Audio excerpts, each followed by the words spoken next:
and welcome to my channel once again. This is Rinku Ji, and today I am talking about why reading is important and the 7 habits of highly effective readers.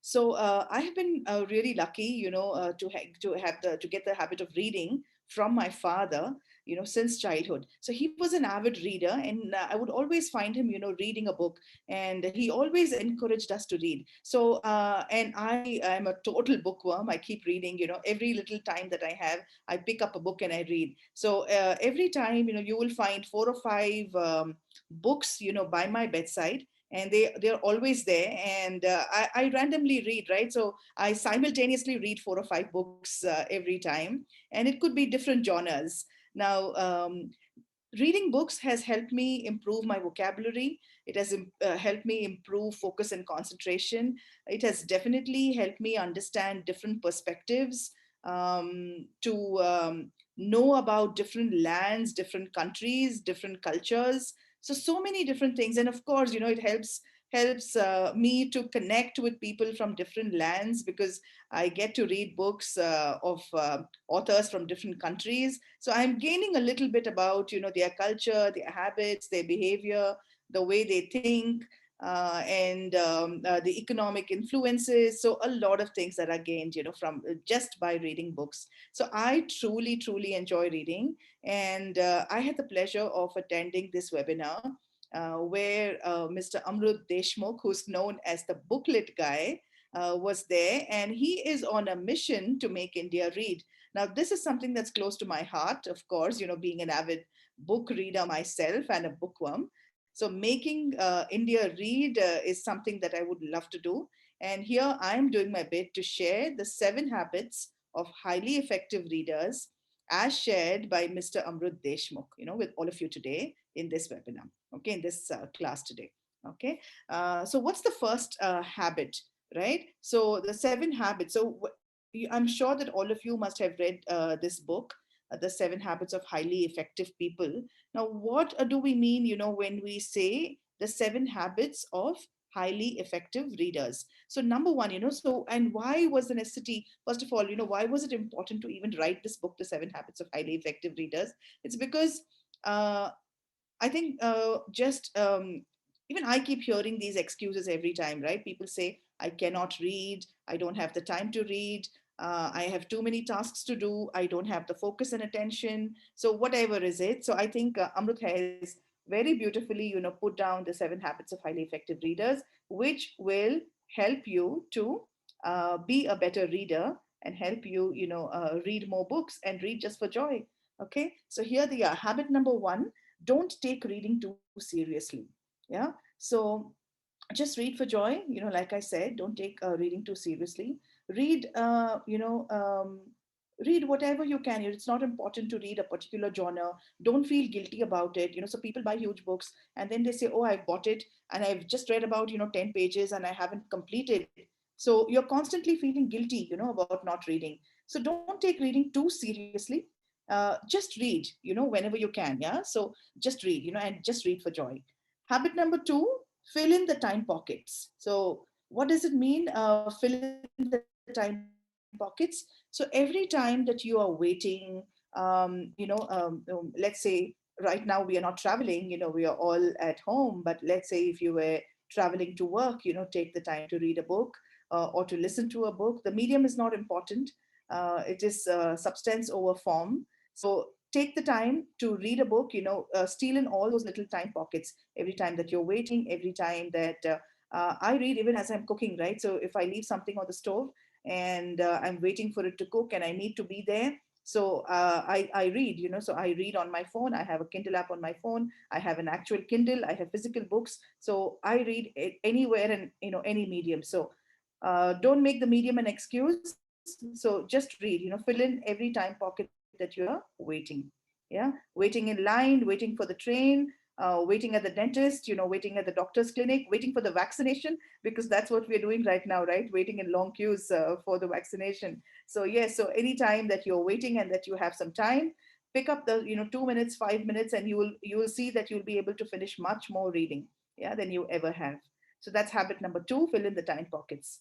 Habit number 3, read random. Yeah, not really necessary to read a particular book, a particular genre. It should be, if you are a chartered accountant, you need to read only financial books. If you belong to a certain trade, it's not necessary to just read books of your industry, your trade, a particular genre, whatever it is. Yeah, fiction, non-fiction, self-development, spiritual. So just pick up any book, yeah, and read at random. Yeah, and that will go a long, long way in furthering your reading habit. Pick up the newspaper, pick up a magazine, whatever it is, just read. Yeah. So read random, habit number 3. Habit number 4, get the big picture. So and I do this too, every time, and I heard Amrut is sharing that he does it too. So books usually have summaries.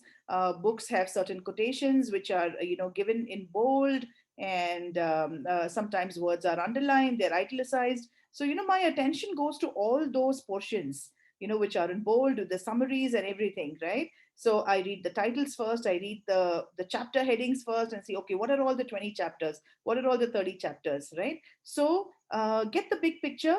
And maybe sometimes you find chapter 5 is more interesting than chapter 1, and something which is relevant for you. So read that chapter first, it doesn't matter, right? So get the big picture, read all the summaries, the big points, the underlined words, the ones in italics, and you would have definitely read again a lot more, right? So don't feel guilty about and go back to reading the earlier chapters later, when you have the time. So sometimes chapter 1 or the first page may not interest you, but something else in the other chapter might seek your attention. So yes, habit number 4, get the big picture. Number 5, now read and discuss. Habit number 5, read and discuss 3 big ideas with others. Okay, this I think is really important. So you've read a lot of books, but how do you retain? Let's say you completed reading a book. So how do you retain what you have read, right? So as you're reading a book, think about, what are my 3 big ideas? What are the 3 big ideas that I got out of this book, right? So, and then, go ahead and share those 3 big ideas. Discuss it, with your parents, with your spouse, with your friends, with your children. Share with them, share the 3 big ideas that you learned out of this book. So as you're having dinner, say, talk to them and say, I read a really interesting book, and I think these are the 3 interesting ideas that I picked up. Yeah. So sharing those ideas after you read a book, or discussing it with somebody else, makes you retain what you read. Yeah. It's not about underlining, with multiple colors, taking different color sketch pens, underlining those specific lines in the book. No, because all of that, not even note taking, right? You would never go back and refer your notes once again. So yes, so as you read, and when you finish reading the book, think about, what are the 3 big ideas I got, and discuss it with your friends. Okay, right. Now, habit number 6 is read and pass it on. Yes, you heard that right. It's read and pass it on. And I know how you feel.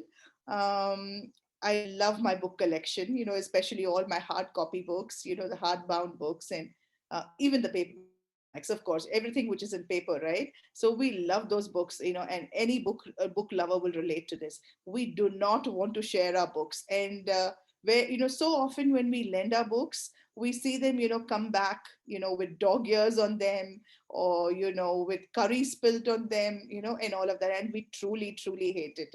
But Amrut says, read and pass it on. So don't hoard knowledge, don't keep it to yourself. He says it's a crime to do that. So pass that book on and lend it to your friend, lend it to your colleague, lend it to anyone, who's asking you for it, because you want to pass that message on, and the mission really is to make people read. Okay, so read and pass it on, habit number 6. Now, what's habit number 7? Amrut said it's a secret, and it's the mother of all habits. And he is not sharing it. He did not share it with any of us. So he would like you to download the booklet app, and you need a key to download it. So for any of you wanting, you cannot enter the booklet app. It's not for everyone. It's only for the ones who really love to read, and who want to cultivate the habit of reading. So there is a key to enter the booklet app. And if you are looking for the key, then get in touch with me, okay, and message me, follow me on Instagram at Rinkuji, and message me, and I will send you the key. And that's it for today. I hope you enjoyed the 7 habits of highly effective readers. Stay in touch, for more such information that is interesting and informative. So let's learn, grow, and reach for the stars. Thank you. Bye bye. Have a good time reading.